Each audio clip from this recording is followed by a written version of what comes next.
episode of Buggerman Hot Rod Shop. I know that it's been several months since I've uploaded, but in Idaho, we get really stupid cold winter. And if you can tell, my shop is not insulated at all. There's a speck of insulation in this thing. And so anytime it gets below 32 degrees, you're not working in here. Even with the big diesel burner heater I have, it just not even take the chill off. It just all the heat, and then I gotta do a lot of work to the shop. And that's gonna be hopefully this summer. I wanna try to see what I can do to improve on the shop, so maybe I can work in it more year round. But we have finally, maybe, have gone into springtime, which means it's a lot warmer outside. And I can actually be in the shop and not freeze to death. Like, seriously, it was 20 degrees and below 2 weeks ago. So, yeah. So that's kind of one of the main reasons why I didn't work a video or anything, because it's just so damn cold that it's miserable in here. And I've had some stuff happen in my personal life, you know, part of life. But that's all over with, and we're doing better now. But I figured I'd do some updates, and I have been gathering parts for the 49. I'll give you some updates on the 39. I haven't done anything with the 33. I haven't done anything with the Chevelle. Those two have literally just been sitting and in storage. I did get the Chevelle out the other day and drove it to work. It was running kind of like crap. I don't know why. But I never unhooked the battery on the Chevelle all winter, and I had a battery tender on it. And I didn't want to do that because I didn't want to lose the tune in the computer. Well, somehow it lost the tune, and it just ran like crap. So I spent a few hours just driving around out in the countryside retuning it. I think I got the tune back to where it was, and now it's running a lot better. Before it was all over the place. It was guzzling fuel, running with the snot, and then out on the interstate it was running stupid lean. And I don't know what happened, how it happened, but it dialed better now, at least it's drivable.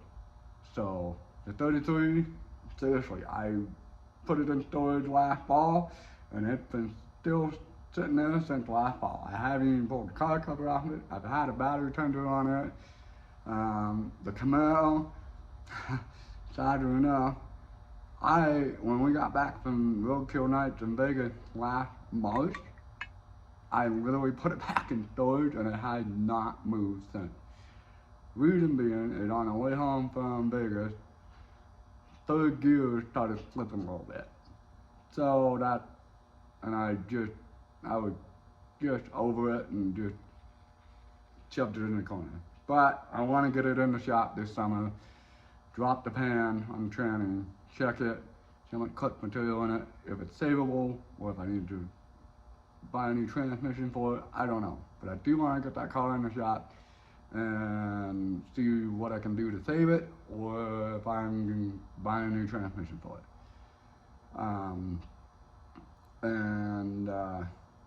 Yeah. I do have some work in the work coming. There's gonna be a few changes, hopefully, but we're looking at possibly putting a house down in the field for me and my family.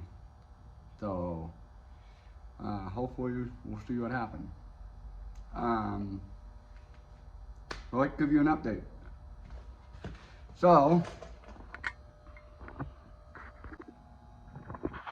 Okay, So, on the 49 Ford, okay, like I said, we've been got in post. So,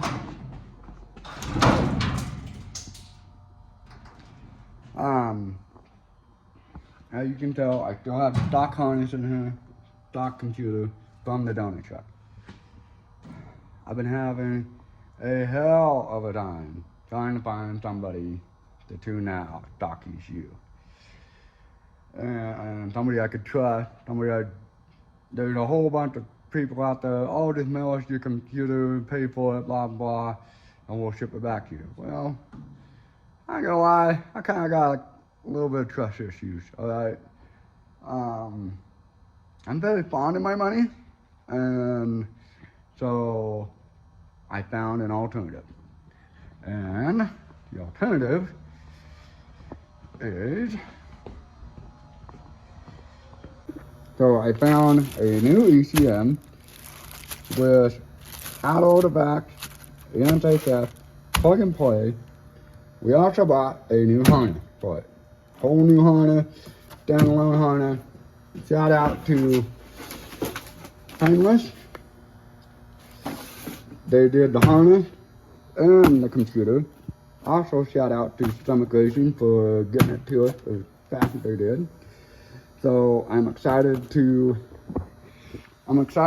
get that stuff in and get it wired, and it should still work with my stock fuel pump, my stock tank, everything. It's all standalone, and so yeah. So we'll get that put in there after we get the old stuff with original stock stuff out. So this should make it run. Not necessarily run and drive, but make it run. Also, you guys all know my daily driver. We are doing brakes updates today. We got drilled in, a lot of drillers for the front and back. Carbon fiber ceramic pad for it. So we're gonna be working on this today, my daily driver. Yeah, this thing has been a trip of its own. Had to put a new transmission in it. Got that done, got that dialed. So yeah, it's been a project of its own. But you know, when I drive as much as I drive, it's gonna happen. It's just gonna happen. So anyway, we're gonna do that today, and hopefully sometime this weekend. I'd like to start whipping and tearing on that, and get the old harness off, get the old ECM off, and maybe start putting a new harness in. We'll see how much time we got. Also, I got another update for you for the 49. You're something different, not something you've ever seen before. Oh yeah, we got a new bed for the 49. This thing, I saw it on Marketplace and went, I have to have it. It got to come home with me. This is going on the 49. So I saw this, I'm like, this is different, this is unusual, this is gonna work. So instead of just a regular little flatbed on it, we are gonna put this on it. We're gonna have to do some modification to it to make it all fit, but I mainly just bought this for the truck. Like, look at how big that box is. Like, you could sleep in this thing. And we may, I don't know. You know, Logan, this summer, we might end up driving this to Logan and sleeping in it. Buying a hotel, I don't know. But that is going on to the 49. So I'm just gonna take the bed off of it, take the box off of it, and I am gonna steal the hubcaps for the 49 because those ones are in better shape. And other than that, I'm selling the rest of the truck. I don't need it. So if anybody's interested in a 1975 Chevy square body dually, I have the doors, I have the hood. There's no motor, but the transmission and driveway and all that's in there.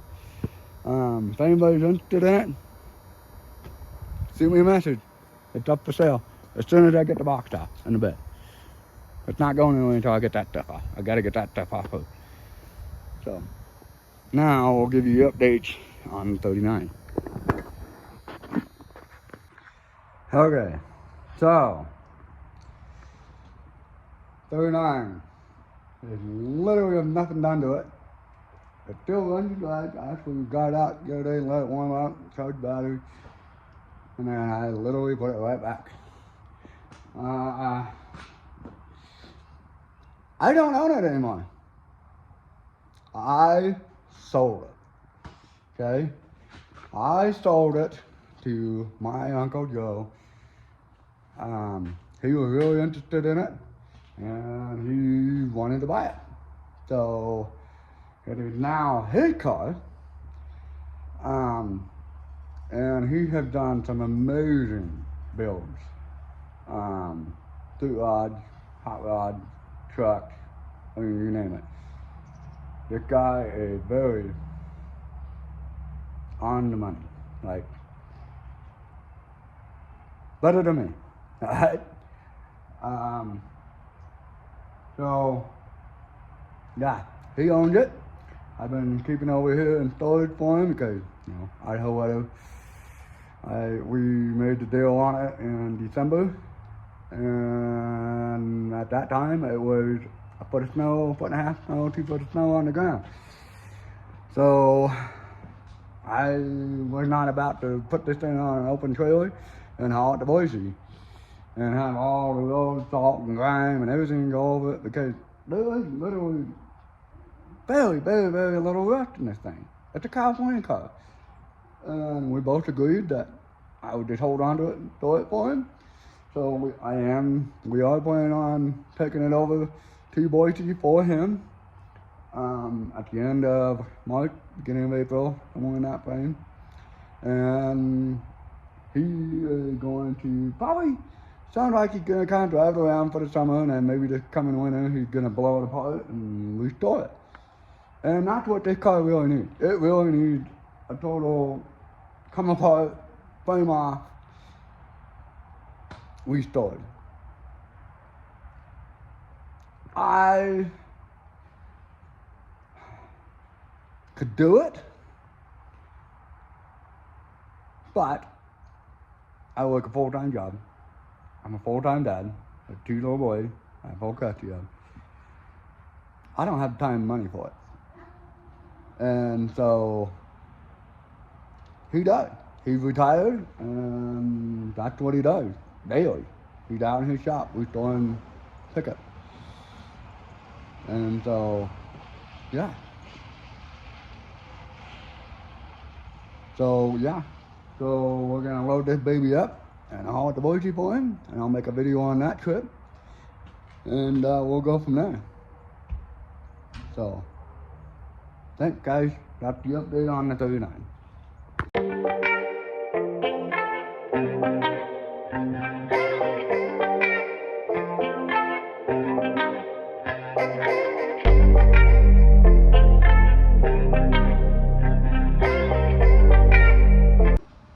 And just like that, we got one side down.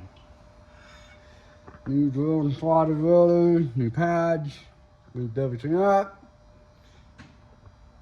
Now, I'm not gonna bore you with the rest of them, so I'll come back and when I'm done.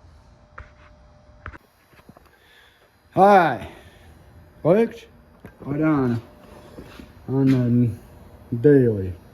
Got a lot of the rollers, all brand new pads. And it's not gonna know what to do with it, so high performance brakes on it. No, I'm just kidding. They're not high performance. They're just drill and slide welders. They're better welders. Shout out to Power Stop. This is the second set I bought from them. And I bought another set for the Camaro, and I now bought a set for this. And I will say I am impressed. It comes with all the hardware you need, all new boots, all new pins. It comes with everything you need to do a complete brake system. What am I looking for?